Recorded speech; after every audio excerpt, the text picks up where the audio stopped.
আসসালামু আলাইকুম, সবাইকে স্বাগত জানাচ্ছি বিডি ভিউজে। আপনাদের সাথে আছি আমি সুরভি দিবা।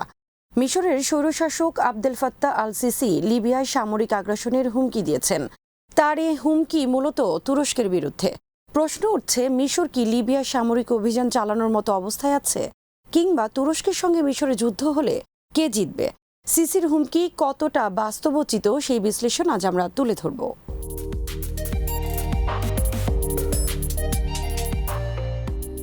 মিশরের president Abdel Fattah al CC দেশের বাইরে সামরিক অভিযানের জন্য প্রস্তুত থাকতে তার দেশের সেনাবাহিনীকে নির্দেশ দিয়েছেন। লিবিয়ায় তুরস্কের সঙ্গে ক্রমবর্ধমান উত্তেজনার মধ্যে সিসির এ হুমকি এলো। সিসি লিবিয়ায় আন্তর্জাতিকভাবে স্বীকৃত জিএনএ সরকারকে হুঁশিয়ার করে দিয়ে বলেছেন তারা যেন বর্তমান রণাঙ্গনের সীমা অতিক্রম না করে।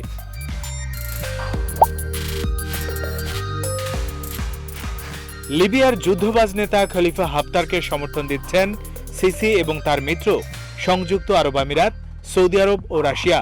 তবে জিএনএ-কে তুরস্কের সামরিক সহায়তার ফলে হাফতার বাহিনী সম্প্রতি একের পর এক পরাজয় বরণ করছে। লিবিয়া সীমান্তে মিশরের একটি সামরিক ঘাঁটিতে জঙ্গি বিমানের মহড়া পরিদর্শনকালে সিসি তার সেনাবাহিনীকে আরও বলেন, মিশর লিবিয়ায় রাজনৈতিক সমাধান চায়, তবে বর্তমান পরিস্থিতি ভিন্ন। তুরস্কের নাম উল্লেখ না করেই তিনি বলেন, কাউকে সিরতে ও জুফরা অতিক্রম করতে দেয়া হবে না, এটা আমাদের রেড লাইন।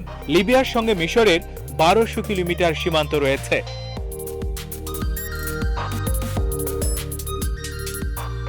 মিশর সিরতে ও জুফরাকে রেড লাইন ঘোষণার কারণ হচ্ছে দেশটির তেল ক্ষেত্রগুলো মূলত এখানে অবস্থিত। এই এলাকাকে অন্তর্ভুক্ত করে লিবিয়াকে দুই ভাগ করতে চায় মিশর। জবাবে লিবিয়ার জিএনএ সরকার বলছে সিসির এই হুমকি সরাসরি যুদ্ধ ঘোষণার শামিল। জিএনএ আরব লীগের একটি বৈঠকে অংশ নিতেও স্বীকার করেছে। জিএনএ বলছে তারা নিরপেক্ষ রাজনৈতিক মধ্যস্থতায় আগ্রহী, তবে কারো একতরফা হস্তক্ষেপ সহ্য করা হবে না। সিরতে ও জুফরাকে সিসির রেড লাইন ঘোষণার জবাবে জিএনএ বলেছে সমগ্র লিবিয়ায় তাদের কাছে রেড লাইন।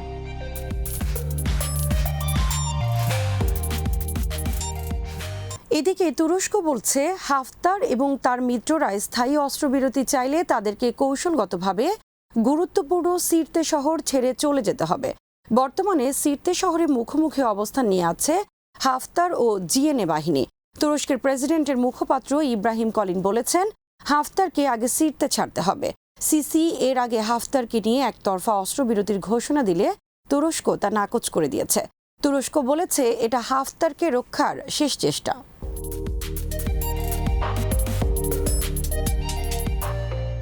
সিসি তুরস্ক ও লিবিয়ার বৈধ সরকারের বিরুদ্ধে আগ্রাসন চালানোর হুমকি দিলেও বাস্তবতা বলছে এটা অনেকটাই বাগাড়ম্বর। সিসি সমর্থিত মিলিশিয়ারা লিবিয়া যুদ্ধে হেরে যাচ্ছে, এ কারণে তাকে সামরিক হস্তক্ষেপের কথা বলতে হচ্ছে। তবে লিবিয়ায় তুরস্ক সেনা পাঠানোর কথা কখনোই বলছে না, সেখানে সে দিচ্ছে সমরাস্ত্র।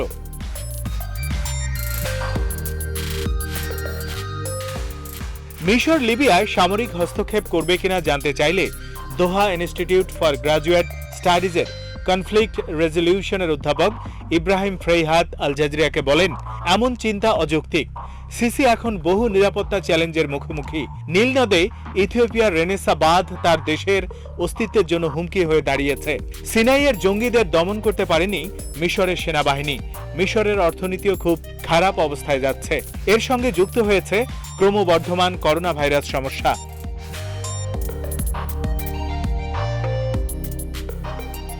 তিনি বলেন, এ অবস্থায় লিবিয়ায় সরাসরি সামরিক হস্তক্ষেপ করার ঝুঁকি নেবেন না সিসি। তবে হ্যাঁ, লিবিয়ায় মিলিশিয়াদের সাহায্য দিচ্ছে মিশর বেশ কয়েক বছর ধরে, কিন্তু সেই মিলিশিয়ারা এখন পলায়নপর। মিশর এতদিন মিলিশিয়াদের সমর্থনের কথা আনুষ্ঠানিকভাবে জানায়নি। এবার সিসি তা জনগণকে আনুষ্ঠানিকভাবে জানালেন, এই যা। কারণ মিশরের জনগণ সিসির উপর অসন্তুষ্ট যে লিবিয়ায় তিনি হেরে যাচ্ছেন, আর সিসি তুরস্কের জয়ে উদ্বিগ্ন। তিনি চেয়েছিলেন লিবিয়াতে সিসি মডেল প্রতিষ্ঠা করতে। অধ্যাপক ইব্রাহিম ফ্রেইহাত বলেন, লিবিয়া নিয়ে এই সংকটে ন্যাটো রাশিয়া ও মিশরের বিরুদ্ধে হুঁশিয়ারি দিয়েছে।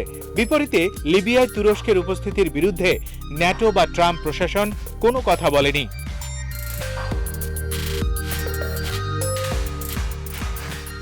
লিবিয়ার প্রধানমন্ত্রী ফায়েজ আল সারাজের বিশেষ দূত গুমা আল হামাতি বলেন, অর্থনৈতিক, সামরিক ও রাজনৈতিক ক্ষমতার দিক থেকে মিশর তুরস্কের সমকক্ষ নয়। বিশ্লেষকরা বলছেন, লিবিয়া তুরস্কের সমর্থনে সারাজ সরকারের উত্থান সিসির জন্য এক বিরাট দুঃস্বপ্ন। সিসি আরব আমিরাত ও সৌদি জোট মুসলিম ব্রাদারহুডের উত্থানের ভয়ে শঙ্কিত। রাজনৈতিক ইসলামকে দমন করার জন্য সর্বশক্তি নিয়োগ করেছে এই জোট। সিসি মনে করেন, লিবিয়ায় খলিফা হাফতারও হবে তার মতোই আরেক স্বৈরশাসক, যিনি রাজনৈতিক ইসলামকে কঠোরভাবে দমন করবেন।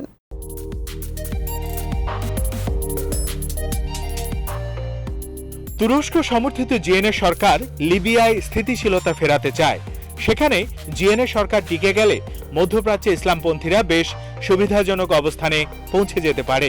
তুরস্ক লিবিয়ায় জিএনএ সরকারকে টেকাতে বেশ দক্ষতার পরিচয় দিয়েছে। মধ্যপ্রাচ্যে মিশরের সেনাবাহিনী অন্যতম বৃহত্তম হলেও তার সক্ষমতা পরীক্ষিত নয়।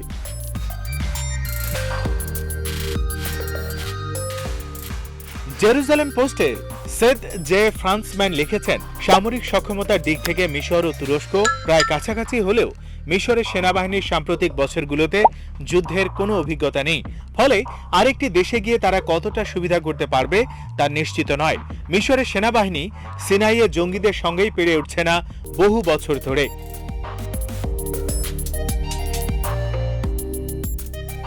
বিপরীতে তুরস্কের সেনাবাহিনী এক ধরনের যুদ্ধের মধ্যে রয়েছে। ইরাক ও সিরিয়ায় কুর্দিদের বিরুদ্ধে সাফল্যের সঙ্গে লড়াই করছে তুর্কি সেনারা।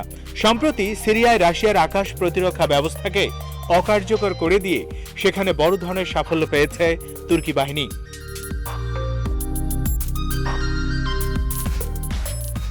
তুরস্কেও নৌবাহিনী ভূমধ্য সাগরে এমনকি ফ্রান্স ও গ্রিসকেও চ্যালেঞ্জ ছুড়ে দিচ্ছে। এরকম একটি বাহিনীর বিরুদ্ধে মিশরের সেনারা কয়েক দশকেও মুখোমুখি হয়নি। ন্যাটোর সদস্য তুরস্ক এ সামরিক জোটে যুক্তরাষ্ট্রের পরেই দ্বিতীয় বৃহত্তম সামরিক শক্তি তুরস্কের। ন্যাটোর সঙ্গে তাদের সম্পৃক্ততা মিশরের তুলনায় অনেক বেশি।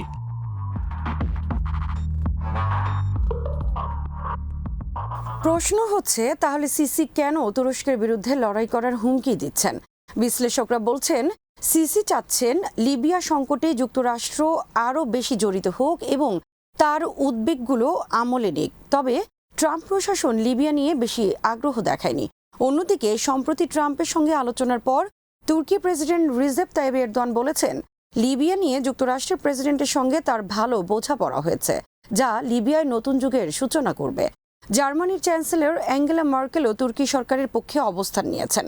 তুরস্ক চাচ্ছে মার্কেল হাফতারের সমর্থক ফ্রান্স ও গ্রিসকে যেন থামায়।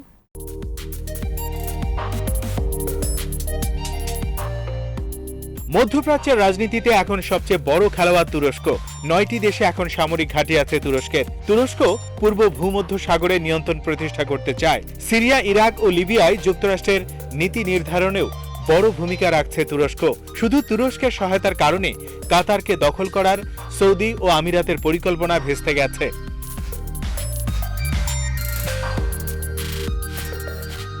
অন্যদিকে হাফতারের প্রধান পৃষ্ঠপোষক রাশিয়া বুঝতে পারছে যে লিবিয়া নিয়ে তুরস্ক কোনো ছাড় দেবে না। তাই রাশিয়ার পররাষ্ট্রমন্ত্রী সম্প্রতি তুরস্কে পূর্ব নির্ধারিত গুরুত্বপূর্ণ সফর বাতিল করেছেন।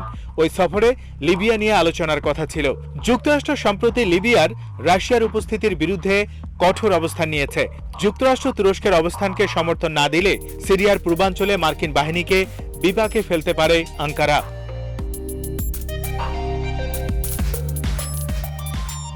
তবে কৌশলগত কারণে মিশর বেকায়দায় থাকলেও সিসির মতো সামরিক একনায়ক যে কোনো হঠকারী সিদ্ধান্ত নিয়ে ফেলতে পারেন। সিসির হাতে তামাক খেতে মরিয়া হয়ে আছে আমিরাত ও সৌদি আরব। এরই মধ্যে আমিরাত ও সৌদির অর্থায়নে পরিচালিত গণমাধ্যমে সেরকম কিছু খবরও এসেছে। যেমন লন্ডন ভিত্তিক আরবি দৈনিক আল আরাবি আল জাদিদ মিশরের কয়েকটি সূত্রের বরাত দিয়ে জানিয়েছে, তুরস্কের বিরুদ্ধে লড়াইয়ের জন্য মিশর ও সংযুক্ত আরব আমিরাত বিশেষ নৌ কমান্ড গঠন করেছে। লিবিয়া উপকূলে তুর্কির স্বার্থে আঘাত হানবে বলে লক্ষ্য ঠিক করেছে এই কমান্ড। খবরে বলা হয়েছে, যেসব পথে তুরস্ক লিবিয়ায় সামরিক সহযোগিতা পাঠায় সেগুলোকে বাধা দেয়া হবে এই সামরিক স্কোয়াডের মূল লক্ষ্য।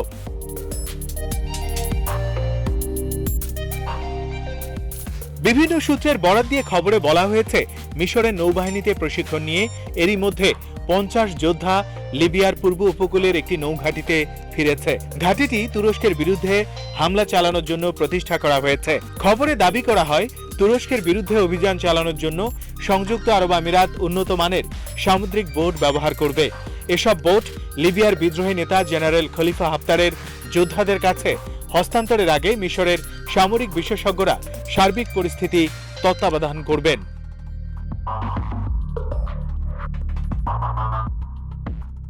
জেরুজালেম পোস্টে সেথ জে ফ্রান্টম্যান লিখেছেন, লিবিয়ায় সামরিক সংঘাতে জড়িয়ে পড়ার মতো অবস্থায় নেই মিশর, কারণ এতে লিবিয়ার সঙ্গে বিশাল সীমান্তে মিশরকে ঝামেলায় পড়তে হবে। আজ এখানেই শেষ করছি। সবাই ভালো থাকুন, সুস্থ থাকুন আর দেখতে থাকুন বিডি ভিউজ। চ্যানেলটি ভালো লাগলে সাবস্ক্রাইব করুন। সংযুক্ত থাকুন আমাদের ফেসবুক পেজে। আমাদের ওয়েবসাইট bdviews.net ভিজিট করুন। আল্লাহ হাফেজ।